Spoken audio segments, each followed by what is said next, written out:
इवलेशे रोप लावेले द्वारे त्याचा विलू केला गगनावरे मोगरा फुलला फुले विचिताची प्रतिभार कळयासे आला मनाचे गुंती गुंफिला शेला बापर माझ्यावर विठ्ठल वारपिला मोगरा फुलला फुले विचिताची भार कळयासे आला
इवलेशे रोप लाविले द्वारे त्याचा विलू केला गगनावरे मोगरा फुलला फुले विचिताची भार कळयासे आला ओम नमो ज्ञानेश्वरा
लाधलो पावन गाधो चराचरी युवलेशी रूप लाविले द्वारे त्याचा वेलो गेला गगनावरी मोगरा फुलला फुले चिताची बहारो कड्याशी आला अनादिकालापासून आपल्या स्वरूपाचं जेव्हा विस्मरण झालं तेव्हापासून ही जीवदशा उत्पन्न झाली आणि त्या जीवदशेतूनच हा 184 विस्तार आहे.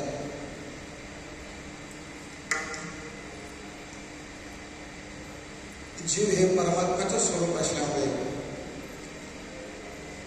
त्याला ते अखंड सुख हवं आहे, परंतु ते काही त्याला प्राप्त होत नाही.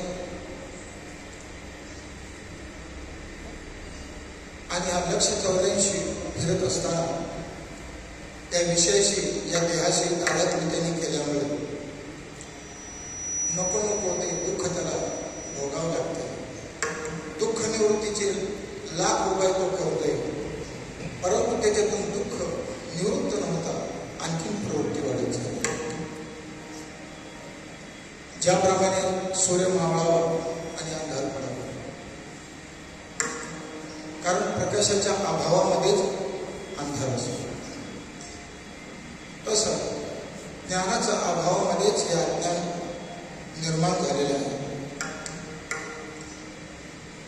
आता या अज्ञानाची जोपर्यंत निवृत्ती होत नाही तोपर्यंत जीवदशा संपत नाही, आणि जीवदशा जोपर्यंत जात नाही तोपर्यंत दुःख मात्र कळत नाही, अशी गोष्ट आहे.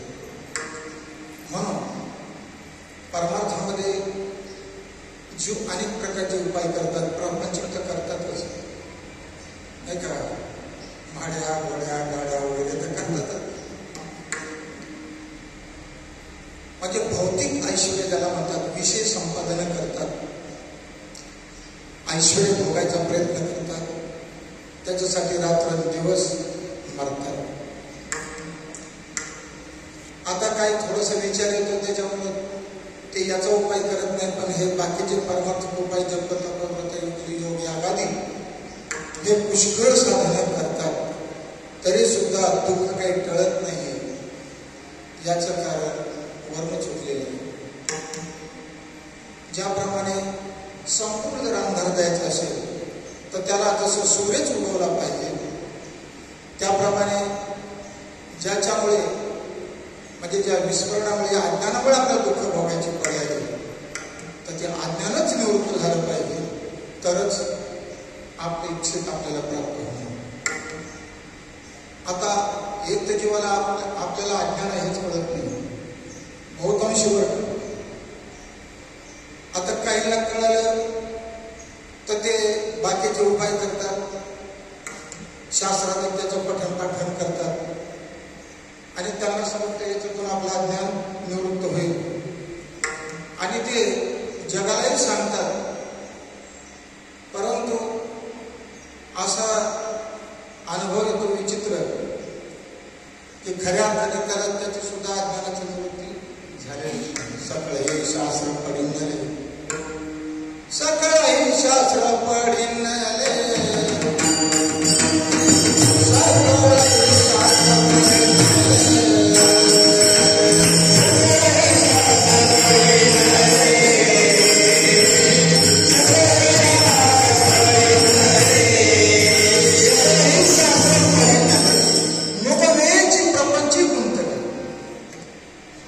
सगळ्या शास्त्राचं अवलोकन करून सुद्धा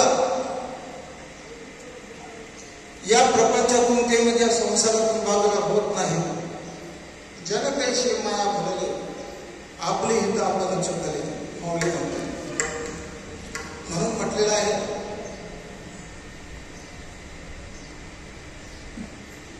आगामी पूर्ण ज्ञान झाले, पुराण मात्र धांडोळले आहे, तर राहिले वेगळे. वेदशास्त्र जाणीत आगामी ज्ञान पूर्ण झाले, पुराण मात्र धांडोळले आहे, ते राहिले वेगळे. एवढं करून सुद्धा काही फरक पडत नाही. अहो दशरथजी होते रामेश्वर भट्ट, त्यांना त्यांना जर खरं कळायला असतं तुकोबाराचा छळ केला असता, तुकोबाराची गाथा पाण्यात गोळ्या लावल्या असते का? म्हणजे दशग्रंथी होऊन सुद्धा मेळ लागत नाही. तर तो आम्हाला काहीच कळत नाही.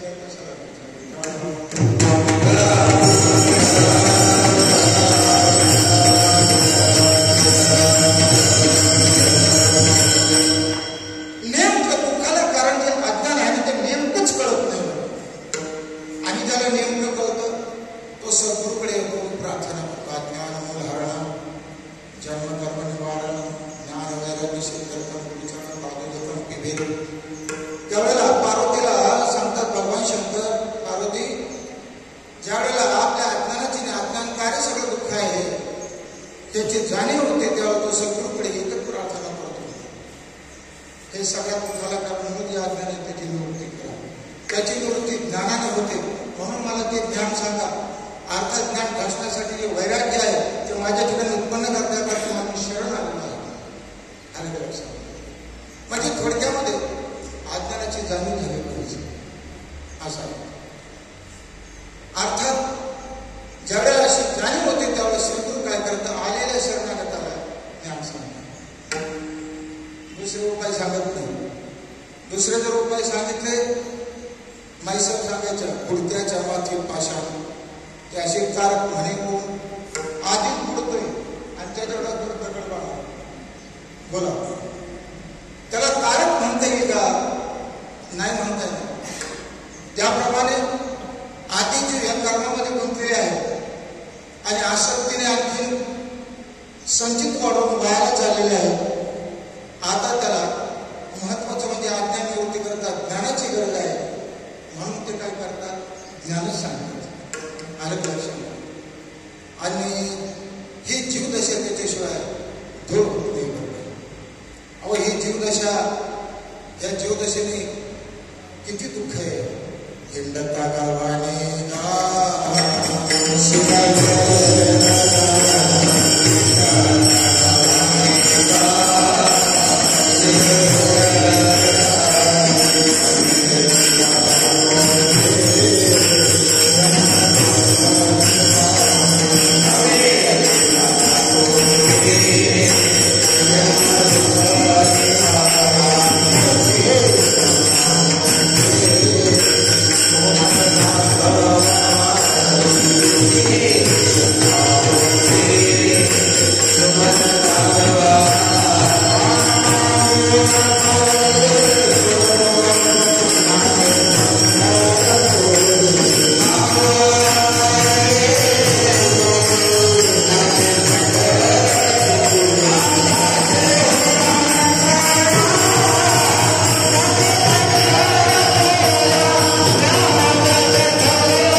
विषय भोगून भोगून आणि ते भोग त्याला पुन्हा पुन्हा जन्म मारून भोगायला लावताय.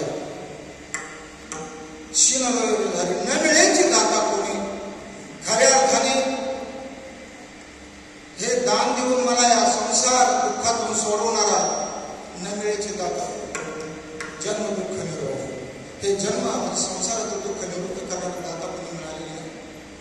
अर्थात जो आहे कीर्ती संतमुखी तो दाखवा आहे पांगळ म्हणजे मी असं म्हणते दुर्बल. आलं लक्षात की हे दुःख बघून बघून तरी त्रस्त झालं. आता काय करावं आणि या पोटाच्या मागे लागलो मी हे का या पोटा कारण ना झालं पांगी लागलं ना सरेची माय बाप भिके नाही खंडना पुढारा म्हणती तया नाही करुणा श्वाने लागे पाठी आशा बघू. आलं लक्षात? हो न मिळे न सगळ्याची माय बाप या पोटासाठी जी भटकत आहे मी त्याच्यामुळं काही मी जन्ममरण घेतले त्याच्यातून हे मायबाप सरतच नाही, पुन्हा पुन्हा ते येतातच. आणि नसलेच भीती नाही खंडना, हे जे भीक मागायचे विषयाच्या दारामध्ये याची तर खंडनाच नाही, हे तर चालूच आहे. आणि ही आशा, हो हे असावं ते असावं ते असावं ते असावं ते असावं, हे शिवाने आशा हो दारू इतकी भयंकर आहे. आणि तिने तर मात्र अतिशय त्रस्त करून सोडलेलं आहे. सांगायचं तात्पर्य अशा प्रकारे या जीवाचे काय कठीण आहे, त्याला सुद्धा कळत नाही. तो म्हणतो काय मी चुकलो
मी माझे कल्पने